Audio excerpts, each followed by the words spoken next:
మొగుడు ఉన్నాడు, కొడుకులు ఉన్నారు. ఆ స్త్రీ గృహిణి, ఆవిడ మాత్రం మతం తీసుకుందిట. చాలా చిత్రంగా ఉంది. బ్రాహ్మణ కుటుంబం, భర్త పిల్లలు అందరూ ఉన్నారు, ఆవిడ మాత్రం మతం తీసుకుంది, చర్చికి పెడుతుంది. వ్యక్తి యొక్క స్వేచ్ఛను మనం అరికట్టలేము, గుర్తుపెట్టుకోండి. నా ఇష్టం, నేను తీసుకుంటాను మతం, మీరెవడో చెప్పడానికి ఏం చేయలేము మనం. ఏ ప్రచారం విని ఆవిడ మతం పుచ్చుకుందో ఆ ప్రచారానికి జవాబు చెప్పాలి మనం.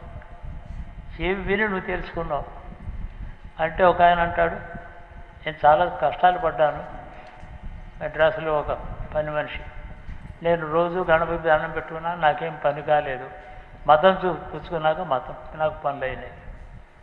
అది వ్యక్తిగత స్వేచ్ఛను మనం అరికట్టలేము. మనం వ్యక్తిగత స్వేచ్ఛను అరికడితే అది నేరం అవుతుంది. ఏ ప్రచారం విని వాళ్ళు మతం మార్చుకున్నారో దానికి కౌంటర్ ప్రచారమే అంటున్నాను నేను.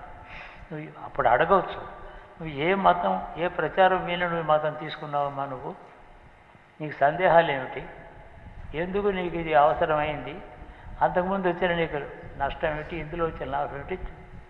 ఒక్కొక్క వ్యక్తితో మాట్లాడాల్సిన పని దీని విషయంలో కన్విన్స్ చేయడానికి అవకాశాలు ఉన్నాయి.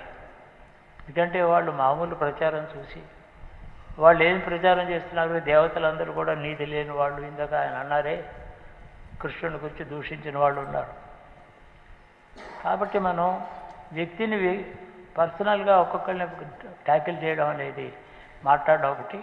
ప్రచారం మైకులో ప్రచారం చేస్తున్న దాన్ని జవాబు మళ్ళీ మైకులో చెప్పడం, గట్టిగా చెప్పడం, లేదా వాళ్ళు మాట్లాడేటప్పుడు మతానికి అవమానకరంగా మాట్లాడితే కేసు పెట్టడం. ఈ రెండు పనులు చేసి తీరవలసింది. లా ఉంది మనకి.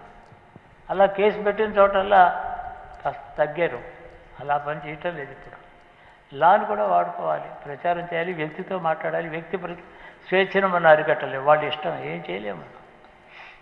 ఏ ప్రచారం ఉందో దానికి అడ్డు పెట్టాలి. అలా చేస్తే ఫలితం ఉంటుంది, తప్పకుండా ఉంటుంది.